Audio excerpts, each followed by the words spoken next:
এই মুহূর্তে রাজশাহী মেডিকেলে আছেন সহকর্মী মওদুদ রানা এবং বরগুনা সদর হাসপাতালে আছেন সাইফুল মিরাজ। সরাসরি প্রথমে যাচ্ছি রানার কাছে। প্রতিদিনই লম্বা হচ্ছে শিশু মৃত্যুর তালিকা। আজও রাজশাহী মেডিকেল কলেজ হাসপাতাল এবং একটি বেসরকারি হাসপাতালে 5 শিশু মারা গেছে। এর মধ্যে রাজশাহী মেডিকেল কলেজ হাসপাতালে মারা গেছে 2 জন এবং বেসরকারি সিডিএম হাসপাতালে মারা গেছে 3 জন এবং তাদের বয়স 5 থেকে 9 মাস এবং তাদের বাড়ি চাঁপাইনবাবগঞ্জ এবং নাটোরে।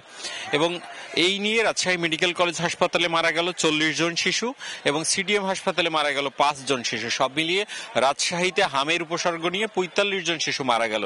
এবং এখানকার যারা চিকিৎসক বলছেন যে প্রতিদিনই শিশু মৃত্যুর হার যেমন বাড়ছে তেমনি ভর্তি রোগীর সংখ্যাও বাড়ছে। এই মুহূর্তে রাজশাহী মেডিকেল কলেজ হাসপাতালে চিকিৎসাধীন রয়েছে 125 জন শিশু যারা হামের উপসর্গ নিয়ে এখানে রয়েছে। অন্যদিকে নতুন করে ভর্তি হয়েছে 14 জন শিশু এবং 36 জন শিশু এখান থেকে চিকিৎসা শেষে তারা বাড়ি ফিরেছেন এবং 391 জন শিশু গত ফেব্রুয়ারি থেকে এখন পর্যন্ত হামের উপসর্গ নিয়ে এই রাজশাহী মেডিকেল কলেজ হাসপাতালে চিকিৎসাধীন রয়েছে এবং অন্তত আরও 50 শিশু বেসরকারি হাসপাতালগুলোতে চিকিৎসা নিচ্ছে। এখানকার চিকিৎসকরা যেটি বলছেন যে হামের প্রকোপ প্রতিদিনই বাড়ছে এবং প্রতিদিনই ভর্তি রোগীর সংখ্যা বাড়ছে এবং সেই সাথে শিশু মৃত্যুর যে লম্বা তালিকা সেটি আরো দীর্ঘ হচ্ছে। এবং এখানে আমরা কথা বলেছিলাম চিকিৎসকদের সাথে, তারা যেটি বলছেন তারা সাধ্যমতো চেষ্টা করছেন সুচিকিৎসা দেওয়ার জন্য। রাজশাহী মেডিকেল কলেজ হাসপাতালে একটি বিশেষায়িত ওয়ার্ড রয়েছে যেখানে হামের উপসর্গে যেসব রোগী ভর্তি রয়েছে সেসব শিশুদের চিকিৎসা দেওয়া হচ্ছে। এর বাইরেও 3টি যে শিশু ওয়ার্ড রয়েছে সেখানে কর্নার করে হামের রোগীদের চিকিৎসা দেওয়া হচ্ছে।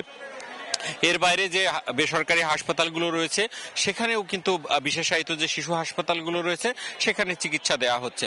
এর বাইরে আজকে থেকে রাজশাহীতে টিকা দান কর্মসূচি শুরু হয়েছে। গোদাগাড়ী উপজেলার 28টি এবং পৌরসভায় 3টি স্পটে অর্থাৎ 31টি অস্থায়ী কেন্দ্রে টিকা দেওয়া হয় এবং সব মিলিয়ে প্রায় 6000 শিশুকে আজকে টিকা দেওয়া হয়েছে এবং টিকাদান কার্যক্রম আগামী সপ্তাহ পর্যন্ত চলবে।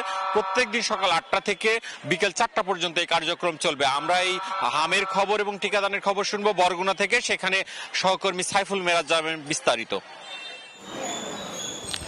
দেখুন, বরিশাল বিভাগের সবথেকে বেশি হাম আক্রান্ত রোগী এবং হাম সংদিগ্ধ রোগী শনাক্ত হয়েছে বরগুনা সদর উপজেলায়। বরগুনায় এখন পর্যন্ত 149 জন হাম সংদিগ্ধ রোগী শনাক্ত করা হয়েছে, যাদের মধ্যে 73 জনের নমুনা ঢাকা প্রেরণ করার পর 25 জনের হাম শনাক্ত হয়েছে এবং 1 জনের রুবেলা শনাক্ত হয়েছে। তো বরগুনায় প্রতিদিনই কিন্তু হাম সংদিগ্ধ রোগীর তালিকাটি দীর্ঘ হচ্ছে। গত 24 ঘন্টায় নতুন করে আরও 11 জন বরগুনা জেনারেল হাসপাতালের আইসোলেশন ওয়ার্ডে ভর্তি হয়েছেন। এ নিয়ে কিন্তু বর্তমানে এখন 34 জন রোগী ভর্তি আছে এই হসপিটালটিতে। অন্যদিকে বরগুনায় কিন্তু আজ টিকাদান কর্মসূচি শুরু হয়েছে। বরগুনা সদর উপজেলার 23,000 শিশুকে টিকা প্রদান করা হবে বলে স্বাস্থ্য বিভাগ আমাদেরকে জানিয়েছে। বরগুনার একটি পৌরসভা এবং 10টি ইউনিয়ন পরিষদ নিয়ে বরগুনা সদর উপজেলা গঠিত। তো এখানে বরগুনা পৌরসভার 25টি এবং 10টি ইউনিয়নের মধ্যে 30টি স্থানে টিকা প্রদান করা হবে বলে আমাদেরকে জানানো হয়েছে। স্বাস্থ্য বিভাগ বলছে যে তাদের টিকার কোনো স্বল্পতা নেই, তবে একটু প্রচারণায় ঘাটতি থাকার কারণে সকালবেলা আমরা টিকাদান কেন্দ্রে শিশুদের অভিভাবকদের সঙ্গে শিশুদের আসতে দেখলেও দুপুরের পর কিন্তু সেই সংখ্যাটি কমে আসতে থাকে। তো এখন বিকেল 4টা পর্যন্ত কিন্তু আজকের এই টিকাদান কর্মসূচি চলবে। অন্যদিকে বরগুনা জেনারেল হাসপাতাল সূত্রে আমরা জানতে পেরেছি যে এখানে এই মুহূর্তে 34 জন হাম সংদিগ্ধ রোগী চিকিৎসাধীন রয়েছেন, যার মধ্যে 2 জন প্রাপ্তবয়স্ক রয়েছেন, যার 1 জন নারী এবং 1 জন পুরুষ। তো এখানে যেসব শিশুরা চিকিৎসা নিয়েছেন এর মধ্যে কিন্তু 3 স্বাস্থ্য মন্ত্রণালয় থেকে আমাদেরকে জানানো হয়েছে যে বরগুনায় এখন পর্যন্ত 3 শিশুর মৃত্যু হয়েছে এবং এখন যেসব শিশুরা চিকিৎসাধীন আছেন তাদের মধ্যে আশঙ্কাজনক কেউ নেই। তবে বলছেন যে রোগীদের যে স্বজনরা আছেন তারা কিন্তু আসলে অসচেতন থাকার কারণে এই রোগটা দিন দিন বরগুনায় আরও বিস্তার ঘটছে।